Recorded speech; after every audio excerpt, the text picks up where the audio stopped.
Ja. Vi skal også sidde og pakke det. Ja, okay. Ja, altså, vi to sådan... Ja, Martin, ham manden der, han skulle løbe. Kan du ikke kan vi ikke tage inden at...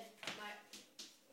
Ja, Martin, ja, han løb en strækning på 20 meter.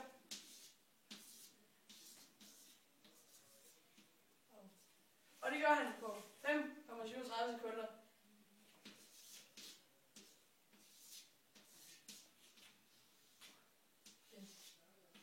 Og for at vi skal finde ud af, hvor mange meter det er i sekunder, så skriver vi V.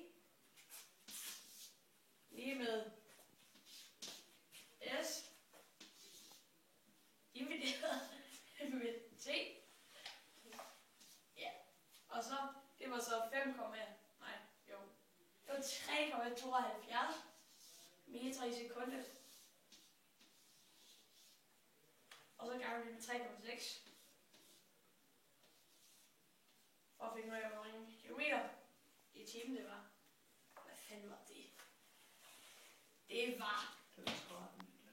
Det var 13.